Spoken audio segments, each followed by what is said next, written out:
Imagine करो परमेश्वर के पास कितना भंडार पड़ा है देने के लिए, ऐसी चीजें, भेद की बातें जो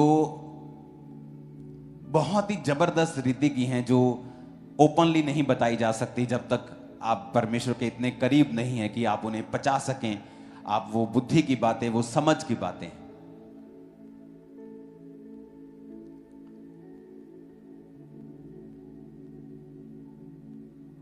परमेश्वर ने हमेशा मेरे को सिखाया है प्रैक्टिकली, और जब परमेश्वर मुझे सिखाता था प्रैक्टिकली तो उस समय समझ नहीं आता था, लेकिन मैं परमेश्वर के इतना करीब था कि मुझे इतना मालूम था कि एवरीथिंग इज गोइंग गुड। मेरे जीवन में जो भी हो रहा है वो अच्छे के लिए हो रहा है। ये मुझे फेथ था हमेशा शुरू से। तो जब मेरे को ये फेथ था कि everything is working good for me, working together for good, सब मेरे साथ भला हो रहा है, सब बातें मिलकर भलाई को पैदा कर रही हैं, तो इन चीजों से जब मैं कंफ्यूजन स्टेट में था और जब मेरी लाइफ में कुछ होता था तो तब ये वचन मुझे संभाल के रखता था, क्योंकि मुझे ये मालूम नहीं था कि ये हो क्यों रहा है।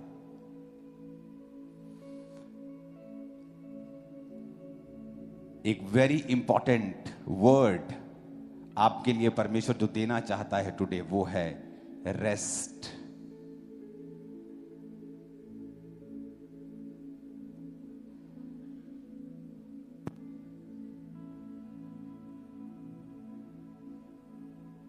आराम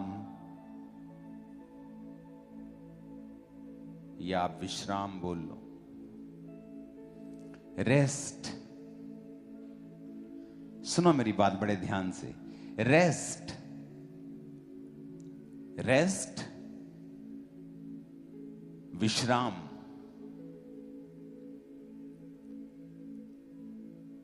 वचन में लिखा है कि परमेश्वर ने अपने कामों को खत्म किया और 7वें दिन विश्राम किया, जिसे उसने सबत का दिन ठहराया। और उस सबत के दिन को परमेश्वर ने कहा तुम आराम करोगे। कोई हिलना मत प्लीज।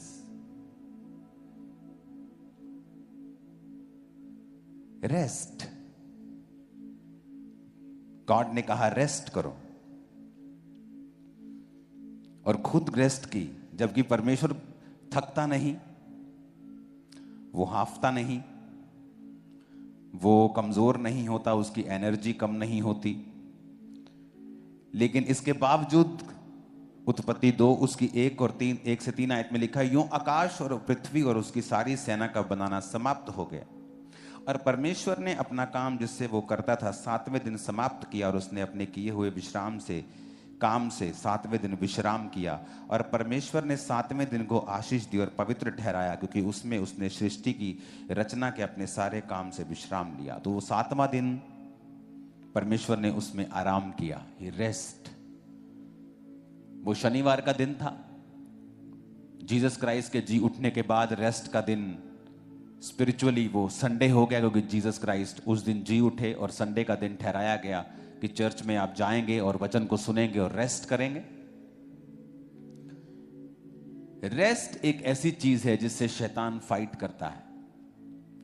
डेविल अपना पूरा जोर लगा देगा आपकी रेस्ट के साथ फाइट करने से। रीजन, उत्पत्ति 6 उसकी 7 से 21 आयत में लिखा है, तब यहोवा ने कहा मैं मनुष्य को जिसकी मैंने सृष्टि की है पृथ्वी पर से मिटा दूंगा, क्या मनुष्य, क्या पशु, रेंगने वाले आकाश के पक्षी सब मिटा दूंगा, क्योंकि उनके बनाने से मैं पछताता हूं। परंतु यहोवा के अनुग्रह की दृष्टि नूह पर बनी रही, और नूह की वंशावली यह है कि नूह धर्मी और अपने समय के लोगों में खरा था। नाउ परमेश्वर ने कहा मैं नूह को चुनता हूं, तू एक ऐसी जहाज बनाएगा जो इतने फुट लंबा, इतने फुट चौड़ा होगा, और उस जहाज को तू 300 फुट लंबा, और परमेश्वर ने उसकी सारी इंस्ट्रक्शंस जो थी वो दी। और परमेश्वर ने कहा उस जहाज में मैं सब 2-2 जंतुओं को तेरे पास भेजूंगा और बाकी सबको मैं खत्म कर दूंगा। तो ये बड़ा डिफरेंट सा परमेश्वर ने एक मैसेज दिया। और जब हम विश्राम शब्द को देखते हैं, उत्पत्ति 2 उसकी 1 से 3 आयत में जब परमेश्वर ने कहा कि मैंने विश्राम किया, तो विश्राम शब्द जब हम इब्रानी भाषा में देखते हैं, उसको देखेंगे, नहीं, इससे पहले वाला शब्द, उसका मतलब है मोनाओ, मोनाक, मोनाक,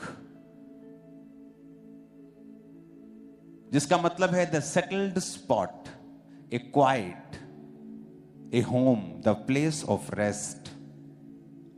और जब परमेश्वर ने नूह को चुना कि मैं तेरे द्वारा नई सृष्टि पैदा करूंगा, तू, तेरी पत्नी और तेरे 3 बेटे और तेरी 3 बहुएं जो हैं वो पूरी सृष्टि को पैदा करेंगी, क्योंकि मैं सबको मिटा दूंगा।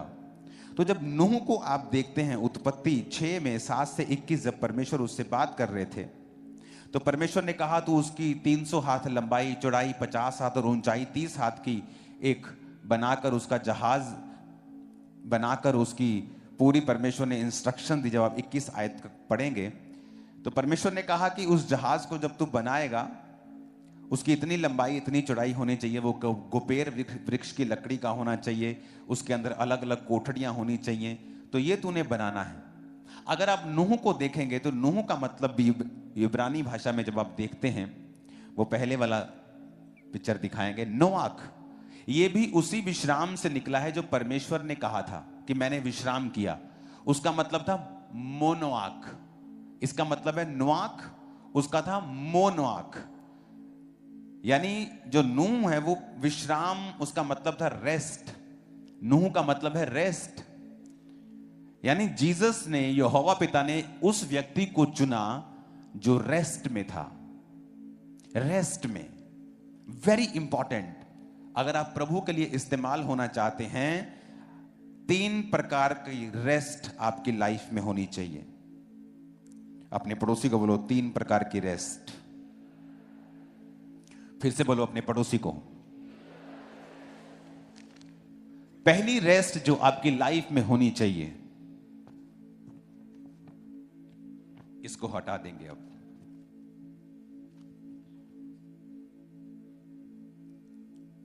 वो है रेस्ट फ्रॉम।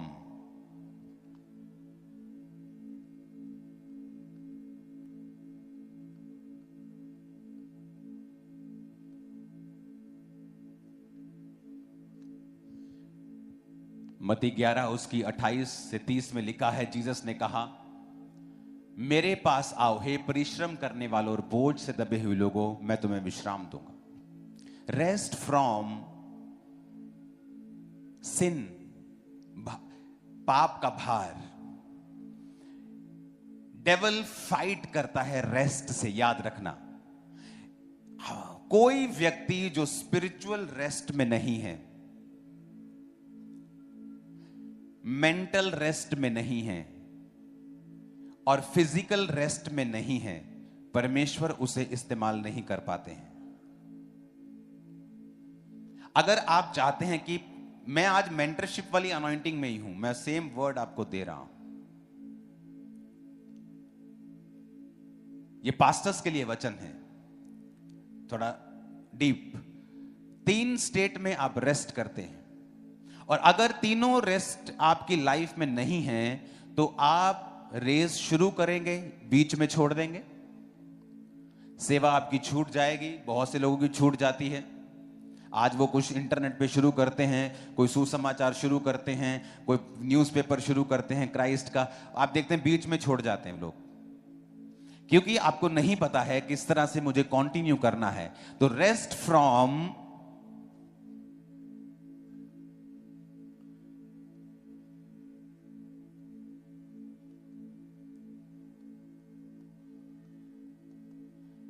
पाप के भार से आपको रेस्ट चाहिए। स्पिरिचुअल, अगर आप पाप में हैं, आप भार में हैं, आप स्पिरिचुअल रेस्ट में नहीं हैं। अगर आप स्पिरिचुअल रेस्ट में नहीं हैं तो परमेश्वर बड़ा काम करने के लिए आपको नहीं चुन सकते हैं।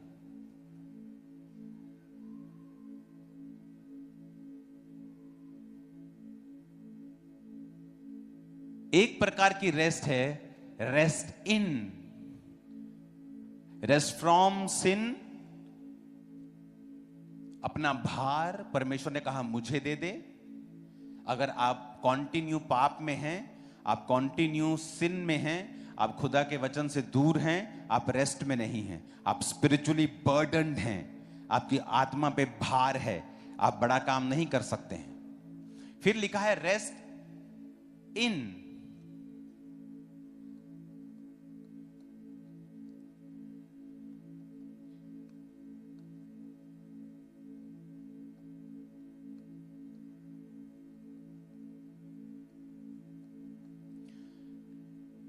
रेस्ट इन गॉड्स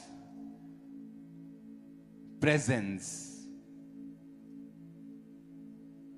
अगर आप परमेश्वर के प्रेजेंस में रेस्ट नहीं करते हैं, शैतान आपको सताएगा, आपसे फाइट करेगा। क्योंकि जब परीक्षाएं आएंगी, अगर आपके अंदर परमेश्वर की प्रेजेंस आपके नहीं है, आप प्रभु की प्रेजेंस में नहीं बैठते हैं, आप परमेश्वर के वचन पर आपने अपना ध्यान कंप्लीट नहीं लगाया हुआ कि मैं क्रिश्चियन होकर भी बीमार क्यों हूं, क्रिश्चियन होकर भी सफरिंग क्यों कर रहा हूं, व्हाई सो मेनी स्ट्रगल्स। अगर आपका ध्यान परमेश्वर की रेस्ट पर और परमेश्वर की प्रेजेंस में अगर आपका नहीं है, आप रेस्ट में नहीं हैं, जैसे ही रेस्ट आपकी लाइफ से गायब होगी, शैतान एंटर करेगा। Rest is very important. एक है रेस्ट फ्रॉम, रेस्ट इन,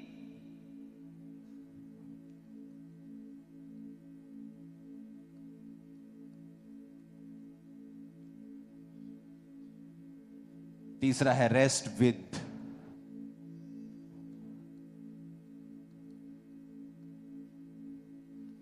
एक दिन, क्योंकि शुरू से मेरी आदत रही है कि मैं अपने घर के अंदर रहता हूं ज्यादा समय, 99% ऑफ द टाइम।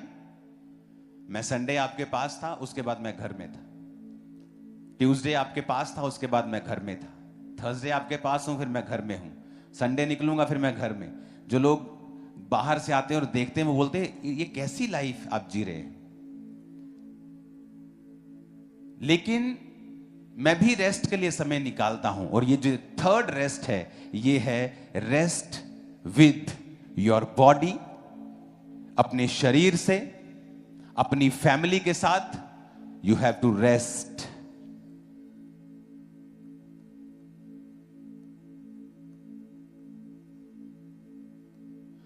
और ये इंपॉर्टेंट पार्ट है।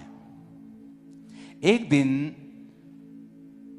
जब मैंने सोचा कि बहुत काम हो गया, मैंने अपनी फैमिली को बोला चलो हम कुछ देर चलते हैं शहर से बाहर, क्योंकि शहर में हम घूम नहीं सकते। सब लोग जानते हैं, किसी मोहल्ले में मैं किसी बाहर खड़ा भी हो जाऊंगा तो वहां हजारों लोग इकट्ठे हो जाते हैं हर बार। किसी मॉल में मैं चला जाऊंगा, वहां लोग इकट्ठे होंगे। कोई जगह नहीं जहां चर्च के लोग नहीं, कोई जगह नहीं जहां क्रिश्चियंस नहीं। तो हम हमेशा यूजली शहर या देश के बाहर रेस्ट करते हैं। एक दिन मैं अपनी वाइफ के साथ, मैंने कहा मैं तुमको घुमा के लेके आता हूं। हम पंजाब के बाहर चले गए और हम एक सुंदर सी जगह पे गए।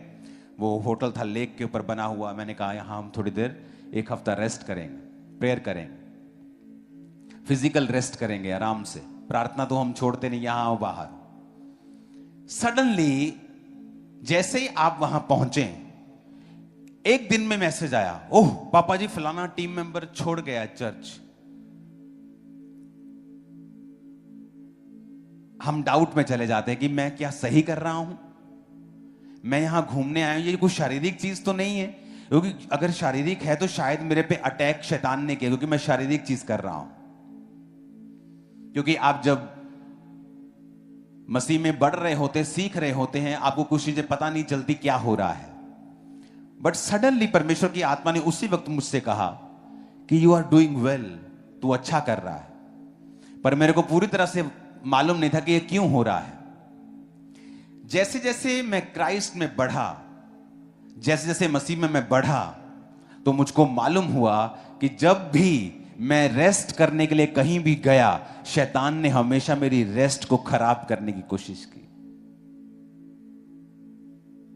क्योंकि वो हेट करता है, नफरत करता है कि तुम फिजिकली रेस्ट करो।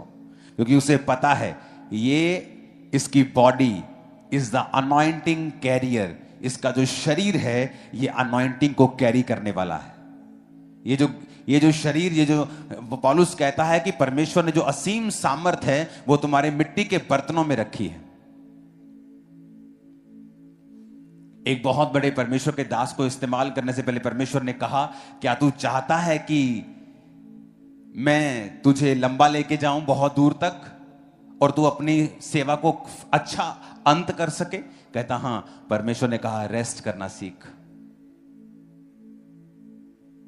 अपने शरीर का ध्यान दे। और जब मैं मसीह में चला तो मुझे इतनी बात तो शुरू से मालूम थी, क्योंकि मैं मसीह में इतना कॉन्फिडेंट और इतना क्राइस्ट में पक्की तरह से चला था कि मुझे एक बात मालूम, लोग अपनी टेस्टिमनीज देते हैं, मैं मसीह में आया, सेवा में आया, मैं शराब पीता था, मैं व्यभिचार में गिर गया, मुझे वचन का मालूम। मेरे साथ ऐसा कुछ नहीं हुआ। सडनली पता नहीं क्या परमेश्वर की कृपा थी कि फर्स्ट डे से मुझे मालूम था कि मुझे पवित्रताई में चलना है। मसीह में आने के बाद आप नहीं जानते हाउ मैनी थाउजेंड्स लड़कियों ने मुझे अप्रोच की होगी, आप सोच भी नहीं सकते।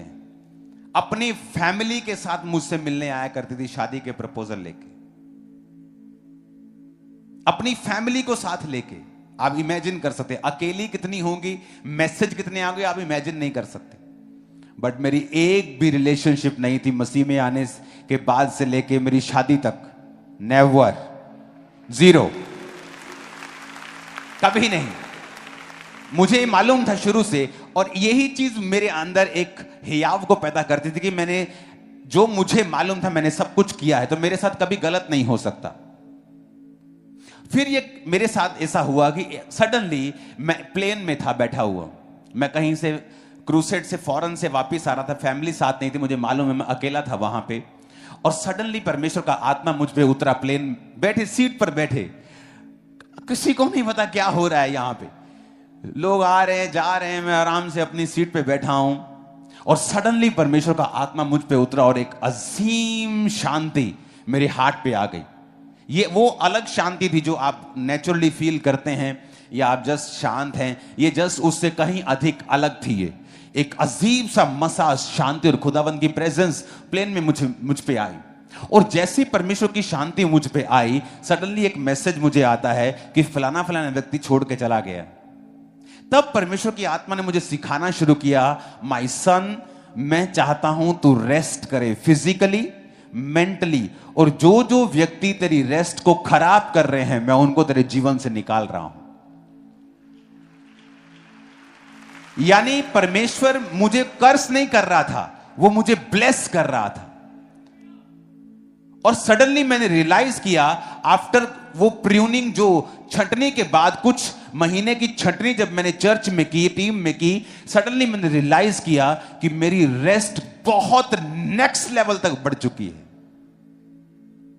मेरी अनॉइंटिंग इंक्रीज हुई, मसा इंक्रीज हुआ, चर्च 1 से 200 में आज पहुंच गई है, गैदरिंग, ग्लोरी, हर चीज। क्योंकि परमेश्वर ने कहा जब तक तू रेस्ट नहीं करेगा मैं तुझे बढ़ा नहीं सकता। Spiritual rest, physical rest, mental rest, पापों से अलग होकर परमेश्वर में रेस्ट, अपना बोझ परमेश्वर को देना, आराम करना।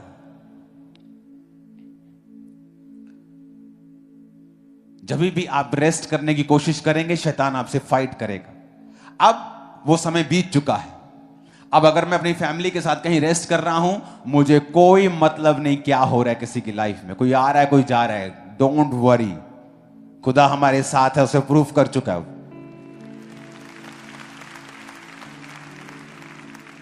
Rest is very important. और जो व्यक्ति परमेश्वर देखता आपकी रेस्ट को खराब कर रहा है, परमेश्वर कोशिश करता है उसको रिमूव करने की तुम्हारी लाइफ से। Rest is very important. Spiritual rest, mental rest, परमेश्वर की प्रेजेंस में रेस्ट, और फिजिकल रेस्ट। आप कहेंगे कहां लिखा है बाइबल में? तो लिखा है बाइबल में,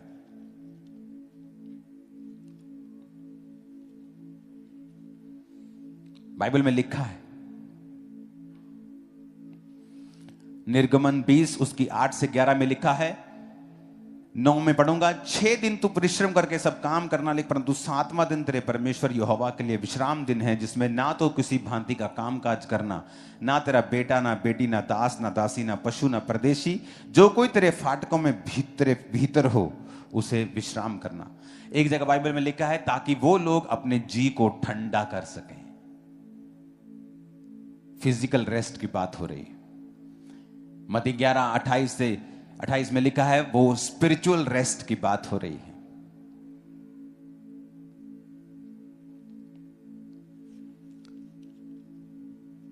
hallelujah. Rest is very important. अगर आप नहीं करेंगे तो आप इस्तेमाल नहीं होंगे जितना होना चाहिए। पहला कुरिन्थियों 6 उसकी 19-20 में लिखा है, क्या तुम नहीं जानते तुम्हारी देह पवित्र आत्मा का मंदिर है जो तुम में बसा हुआ है, जो तुम्हें परमेश्वर की ओर से मिला है और तुम अपने नहीं हो, क्योंकि तुम दाम देकर मोल लिए गए हो। अपनी देह के द्वारा खुदा की महिमा करो। आपकी देह की केयर करना आपकी जिम्मेवारी।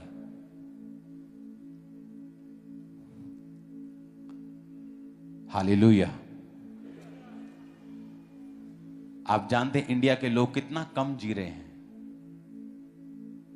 आप देख लो, कहीं जाकर देख लो, 60 साल में लोगों की आयु खत्म हो रही है इंडिया में। 65 साल में आदमी बुजुर्ग लग रहा है इंडिया में। और एक दिन हम स्विट्जरलैंड में थे और हमने देखा कि 90 साल का जोड़ा, मोस्टली लोग 90 साल के थे वहां जो घूमने आए थे। रेस्ट कल्चर इंडिया में नहीं। हर बंदा ओवरवर्क्ड है। एवरीबॉडी, मुझे भी मिला लो साथ, ओवरवर्क्ड है। हर आदमी आपसे मिलना चाहता है। हर आदमी आप चाहता कि मैं आज चर्च में आया हूं, पापा मुझे मिल लें। आपको अपने बारे में सोचना पड़ेगा, क्योंकि आप इसको लंबा लेके जाना चाहते हो। अच्छी कलीसियाएं पास्टर्स को रेस्ट करने देती हैं। कितने मेरी बात को समझ रहे हैं? रेस्ट, पाप से खत्म करके परमेश्वर के साथ रेस्ट, उसकी प्रेजेंस में जाएंगे जब आप मेंटल रेस्ट में चले जाएंगे, स्पिरिचुअल रेस्ट में चले जाएंगे। बिकॉज आप उसके प्रोमिसेस को याद करेंगे, आप उसके वचन को याद करेंगे। जब डेविल आपको टॉर्मेंट करने की कोशिश करेगा, आप रेस्ट में होंगे, क्योंकि आपको उसके प्रॉमिस याद आएंगे। और याद रखो, शैतान आपकी रेस्ट से लड़ेगा। इंडिया में लोग रेस्ट नहीं, मोस्टली फॉरेन की कंपनियां इंडियंस को क्यों रखना चाहती हैं? क्योंकि इंडियंस ऐसे हैं जो आपको अपने वर्किंग आवर्स के बाद भी ईमेल का जवाब दे देंगे। उनके ब्लड के अंदर है काम करना, ओवरवर्क करना, डबल ड्यूटी करना, रात की शिफ्ट, सुबह की शिफ्ट। इंडियंस बहुत से हैं जो काम करते हैं फॉरेन में, सुबह शिफ्ट करते, रात को शिफ्ट करते, पैसों के लिए। उनमें वर्क कल्चर है, उनमें रेस्ट कल्चर नहीं है। और देखो इंडियंस की जो आयु है कितनी कम हो गई है।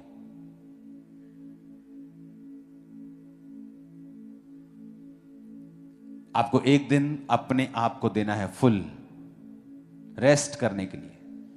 उसमें आप वर्शिप कर सकते हैं, आप चर्च जा सकते हैं, लेकिन कोई काम नहीं, कोई स्ट्रेस नहीं। रेस्ट, प्रेयर, पाप से आजादी, परमेश्वर की प्रेजेंस में जीना। क्योंकि जीसस ने, यहोवा पिता ने नूह को चुना, जिसका मतलब था रेस्ट। आप स्पिरिचुअली रेस्ट में हैं, आप सॉर्टेड आउट हैं, अंदर से सॉल्व हो चुका है सब। परमेश्वर आपको ज्यादा इस्तेमाल करेगा। अगर आप हड़बड़ाहट में हैं, काली में हैं, जल्दी में हैं, डाउट में हैं, बहुत कम चांसेस हैं आपके परमेश्वर आपको यूज करे। अपने हाथों को उठाओ।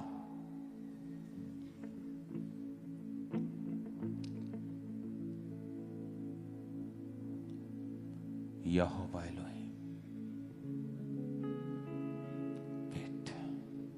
हम प्रस्तिश करते हैं रूह सच्चाई से, रूखी मदद से और गहराई से। हम प्रस्तिश करते हैं रूह सच्चाई से, रूह की मदद से और गहराई से प्रस्तिश की माला लाए तेरे चरणों में, प्रस्तिश का शोर पहुंचे तेरे कानों में, प्रस्तिश की माला लाए तेरे चरणों में, प्रस्तिश का शोर पहुंचे तेरे कानों में।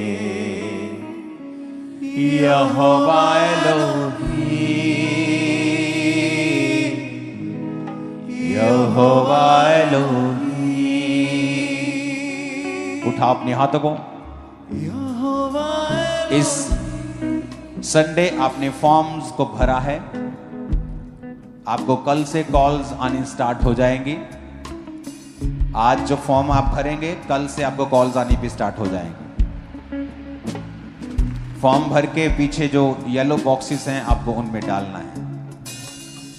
संडे मैंने आपको बताया था गुड न्यूज, प्रेयर माउंटेन बड़ा हो रहा है। मैंने आपको डिटेल में नहीं बताया क्योंकि अभी तक उसका कागज मेरे हाथ में नहीं आया था। आज कागज भी मेरे हाथ में आ चुका है। तो वो 6 गुना बड़ा हो गया है और चर्च के पास इतना पैसा भी नहीं था कि हम उसका डील कर सकते। लेकिन जब उस व्यक्ति ने टेस्टिमनी को सुना, मेरे पास बैठा, तो उसने थोड़े थोड़े में करके हमने उसको डील को डन किया।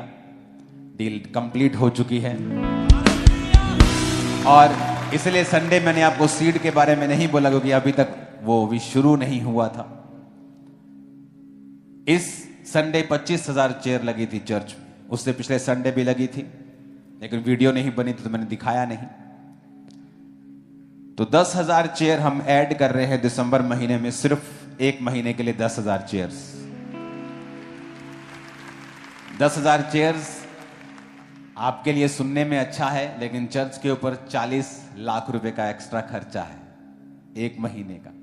आप इमेजिन करो, सिर्फ चेयर्स पर 40 लाख लगेंगे सिर्फ एक चीज के ऊपर, और चर्च में हजारों चीजें चल रही। आपको हमेशा ये याद रखना है कि एक ऐसा काम हो रहा है परमेश्वर का। 4 दिसंबर को मैं अमृतसर में आ रहा हूं क्रूसेड के लिए।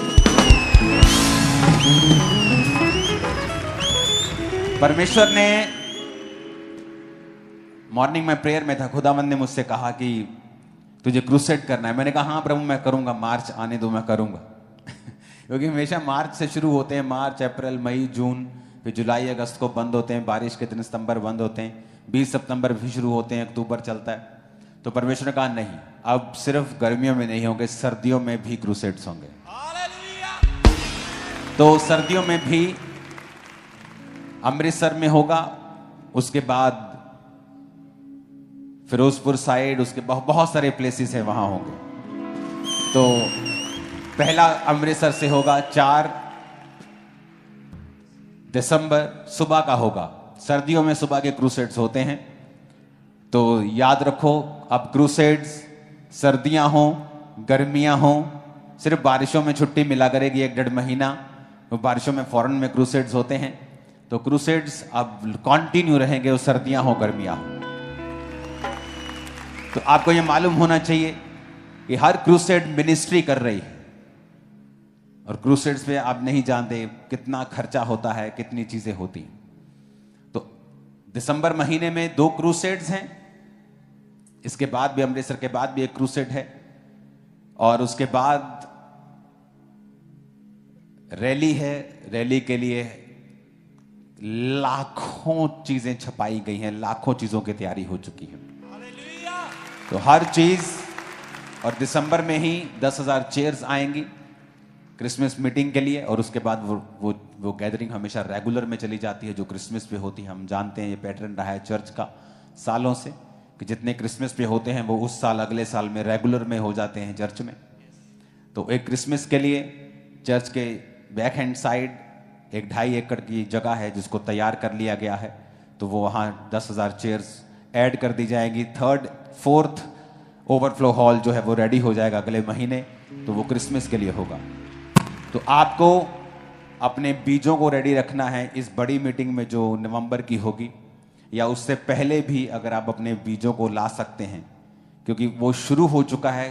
कोई डिले नहीं होगा, लेट नहीं होगा, कोई वेट नहीं होगा कि कुछ हो। हम काम अपनी स्पीड से करने वाले हैं और मेरा बिलीव है, और मैं ये जानता हूं जितने फॉरेन के लोग हैं रैली पर यहां आने की कोशिश करें, और रैली के ऊपर आप अपने देश के झंडे के साथ रैली निकालेंगे और लोगों को मालूम होगा कि कितने देशों से लोग आए हैं इस रैली को अटेंड करने के लिए।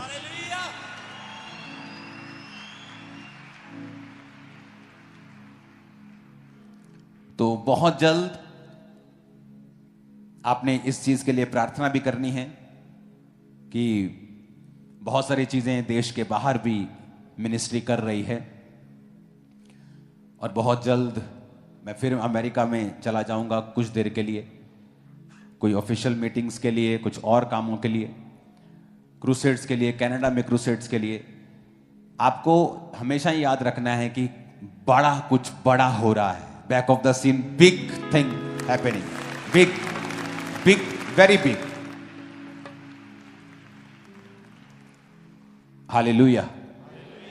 तो हमेशा आपको याद रखना है ये चीजें, अपने बीजों को बोते रहना है, क्योंकि जब जरूरत नहीं होती मैं आपको बोलता नहीं हूं। जब मुझे लगता है कि हाँ ये बड़ी चीज है, अगर हम ये करेंगे तो लोगों के लिए ये ब्लेसिंग है, लोगों के लिए ये आशीष है कि अब 400 लोगों के बुलाने के बजाय हम 4000 लोगों को बुलाएंगे, तभी भी खुले खुले लोग होंगे। आप जल्दी जल्द प्रेयर माउंटेन आया करेंगे, बहुत जल्दी नंबर आया करेगा एवरी डे। और मंथ में हो सकता है आप एक बार एंटर कर जाएं, 2 मंथ में आप एक बार एंटर कर जाएं। तो ये एक ब्लेसिंग है चर्च के लिए, जो दे दी है खुदावन, देगा नहीं, दे दी। आज मैं भूल गया, मैं काम में, वो काम थोड़ा रेगुलर इतना ज्यादा हो रहा है, मैं भूल गया, नहीं तो आज कुछ मीठा रखते हम। मेंटरशिप में खा लिया। आप ऐसा करना, मीटिंग देख के खुद घर में बना के, मंगलवार की मीटिंग देख के खा लेना कुछ मीठा। Hallelujah, hallelujah. तो ये चीजें हैं जो हो रही हैं, आपको इसका अपडेट रखना देना जरूरी है ताकि आपको मालूम हो कि क्या हो रहा है। तो अभी कुछ पेमेंट चली गई है, कुछ जाएगी और कुछ जनवरी में जाएगी। तो आपने हमेशा ध्यान रखना है कि खर्चे बहुत ज़्यादा हैं, और जल्दी 10 बसेस मैं खरीद रहा हूँ, 10 बसेस चर्च के लिए, जो आपको लेके आया करेंगी, लेके जाया करेंगी इवेंजलिज्म के लिए, चीज़ों के लिए। तो वो भी बहुत जल्द होने वाला है। परमेश्वर के लिए है सारा कुछ, एवरीथिंग, एवरीथिंग। हमारी लाइफ शुरू से सॉर्टेड आउट रही। आप जानते, जब मैं सेवकाई में आया, मैं लाखों रुपया कमाने वाला एक बिजनेसमैन था।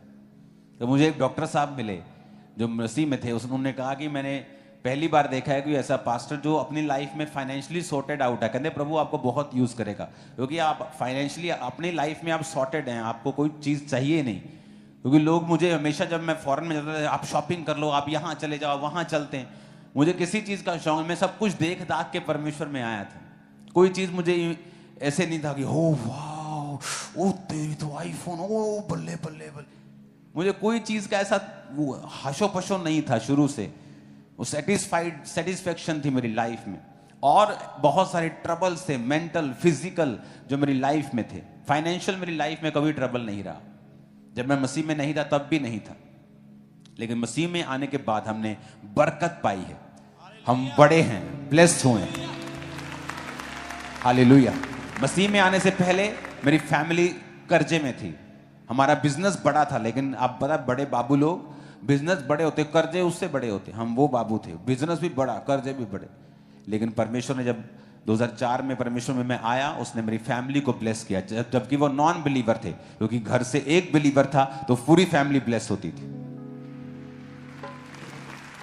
और मेरे जब पास्टर्स विरोध का सामना करते थे मेरी वजह से, क्योंकि मेरे रिश्तेदार मेरे पास्टर्स को मारने की धमकियां देते थे, तो मेरे पास्टर्स मेरे को बुलाकर बोलते थे कि जो तू अपने बिजनेस से टाइथ लेके आता ना, बंद कर दो उसको। जब तू बंद कर देगा तेरी फैमिली सफर करेगी, तेरा बिजनेस डाउन होगा, उनको मालूम होगा तेरी वैल्यू क्या है। लेकिन मैंने कभी बंद नहीं किया। उस वजह से मेरी फैमिली और बिजनेस हमेशा ब्लेस होता था। उनको लगता था कि हमारे बिजनेस को शायद हम मेहनत कर रहे हैं, फलवंत हो रहा है। तो सारी उम्र हमने मेहनत की थी, कभी फलवंत नहीं हुए थे। मेरे मसीह में आने के बाद ऐसी कौन सी मेहनत थी जो फलवंत हो रहे थे? लेकिन परमेश्वर था जो इनसाइड हमें पीछे से बढ़ा रहा था और एक्सट्रीमली ब्लेस कर रहा था। तो ये परमेश्वर की मर्जी थी। और एक समय आया जब परमेश्वर ने सेवकाई में बढ़ाना था, उस बिजनेस को आग लगाकर परमेश्वर ने खत्म किया। उसके बाद वो बढ़ा नहीं। इमेजिन करो परमेश्वर की योजना कि अगर वो बिजनेस अब अभी भी उसी लेवल पे बढ़ रहा होता तो मेरी फैमिली कभी भी सेवकाई में नहीं आती। वो सेवकाई में आए, उन्होंने बहुत सा मेरा बोझ उठाया, जो मैं करता था वो कर रहे हैं। तो मैं सेवा में ज्यादा समय दे पा रहा हूं और ज्यादा समय आपको दे पा रहा हूं, परमेश्वर को दे पा रहा हूं। गॉड का आइडिया देखो, वो मास्टर प्लानर है। तारीफ करो जोर से। परमेश्वर के वचनों को सुनने के लिए हमारे चैनल को सब्सक्राइब कीजिए और हमारी लेटेस्ट वीडियो सबसे पहले देखने के लिए बेल आइकन को प्रेस कीजिए।